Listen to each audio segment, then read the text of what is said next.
بسم اللہ الرحمن الرحیم۔ واقعہ نمبر 13، حضرت نوح علیہ السلام کی کشتی۔ حصہ اول۔ حضرت نوح علیہ السلام 950 برس تک اپنی قوم کو خدا کا پیغام سناتے رہے، مگر ان کی بد نصیب قوم ایمان نہیں لائی، بلکہ طرح طرح سے آپ کی تحقیر و تذلیل کرتی رہی اور ہر قسم کی اذیتوں اور تکلیفوں سے آپ کو ستاتی رہی، یہاں تک کہ کئی بار ان ظالموں نے آپ کو اس قدر زود و کوب کیا کہ آپ بے ہوش ہو جاتے اور آپ کو مردہ سمجھ کر کپڑوں میں لپیٹ کر مکان میں ڈال دیتے، مگر آپ پھر مکان سے نکل کر دین کی تبلیغ فرمانے لگ جاتے۔ اسی طرح کئی مرتبہ ہوا کہ ظالم آپ کا گلا گھونٹتے، یہاں تک کہ آپ کا دم گھٹنے سے آپ بے ہوش ہو جاتے، مگر ان ایذاؤں اور مصیبتوں پر بھی آپ یہی دعا فرمایا کرتے تھے کہ اے میرے پروردگار، تو میری قوم کو بخش دے اور ہدایت عطا فرما، کیونکہ یہ مجھ کو نہیں جانتے۔ اور قوم کا یہ حال تھا کہ ہر بوڑھا باپ اپنے بچوں کو یہ وصیت کر کے مرتا تھا کہ نوح علیہ السلام بہت پرانے پاگل ہیں، نعوذ باللہ، اس لیے کوئی ان کی باتوں کو نہ سنے اور نہ ان کی باتوں پر دھیان دے، یہاں تک کہ ایک دن یہ وحی نازل ہو گئی کہ اے نوح، اب تک جو لوگ مومن ہو چکے ہیں ان کے سوا اور دوسرے لوگ کبھی ہرگز ایمان نہیں لائیں گے۔ اس کے بعد آپ اپنی قوم کے ایمان لانے سے نا امید ہو گئے اور آپ نے اس قوم کی ہلاکت کے لیے دعا فرما دی، اور اللہ تعالیٰ نے آپ کو حکم دیا کہ آپ ایک کشتی تیار کریں، چنانچہ 100 برس میں آپ کے لگائے ہوئے ساگوان کے درخت تیار ہو گئے، اور آپ نے ان درختوں کی لکڑیوں سے ایک کشتی بنائی جو 80 گز لمبی اور 50 گز چوڑی تھی، اور اس میں 3 درجے تھے۔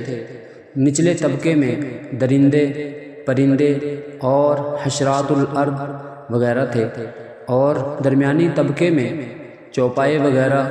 جانوروں کے لیے، اور بالائی طبقے میں خود مومنین کے لیے جگہ بنائی۔ اس طرح یہ شاندار کشتی آپ نے بنائی اور 100 برس کی مدت میں یہ تاریخی کشتی بن کر تیار ہوئی،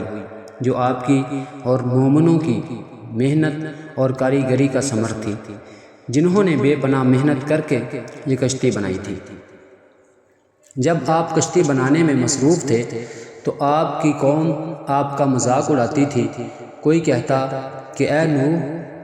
اب تم بڑئی بن گئے ہو،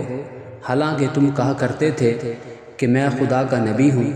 کوئی کہتا اے نوح، اس خشک زمین میں تم کشتی کیوں بنا رہے ہو؟ کیا تمہاری عقل ماری گئی ہے؟ غرض طرح طرح سے آپ کا مذاق اڑاتے اور قسم قسم کی طعنہ بازیاں اور بد زبانیاں کرتے رہتے تھے، اور آپ ان کے جواب میں یہی فرماتے کہ آج تم ہم سے مذاق کرتے ہو، لیکن مت گھبراؤ، جب خدا کا عذاب بصورت طوفان آ جائے گا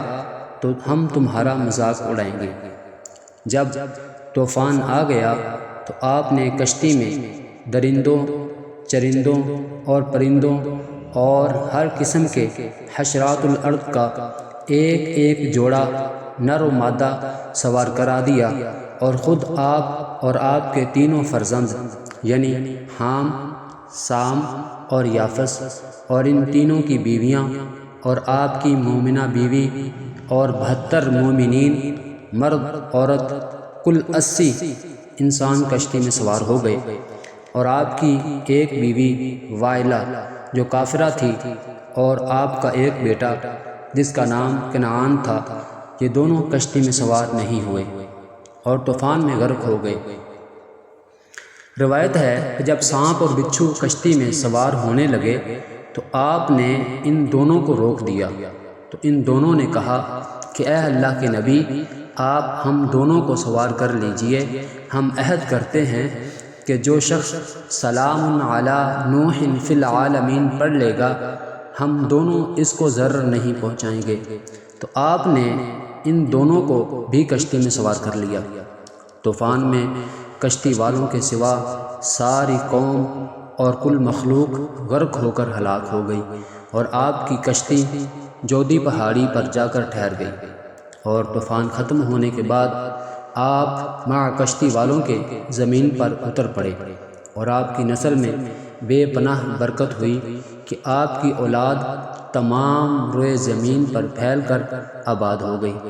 اسی لیے آپ کا لقب آدم ثانی ہے۔ قرآن مجید میں اللہ تعالیٰ نے اس واقعہ کو ان الفاظ میں بیان فرمایا ہے۔ ترجمہ کنز ایمان۔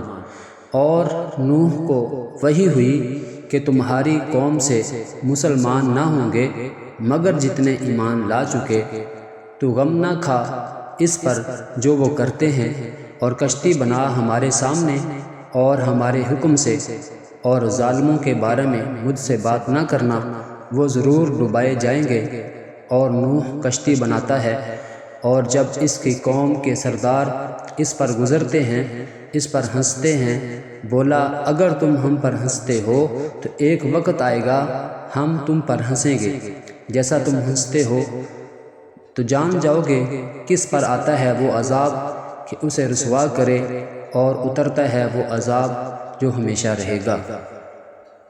یوں اللہ تعالیٰ نے حضرت نوح علیہ السلام کو 200 برس پہلے ہی بذریعہ وحی بتا دیا تھا کہ آپ کی قوم طوفان میں غرق کر دی جائے گی، مگر طوفان آنے کی نشانی یہ مقرر فرما دی تھی کہ آپ کے گھر کے تنور سے پانی ابلنا شروع ہوگا۔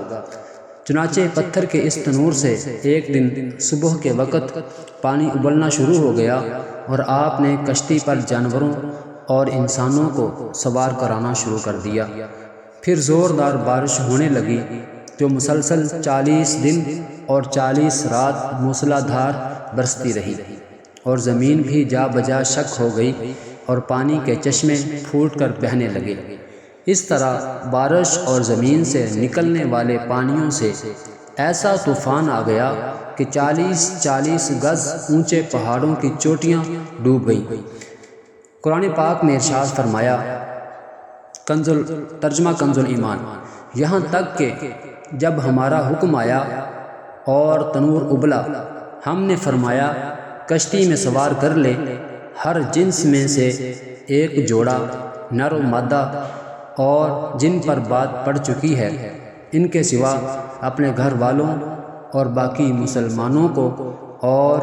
اس کے ساتھ نہ تھے مگر تھوڑے۔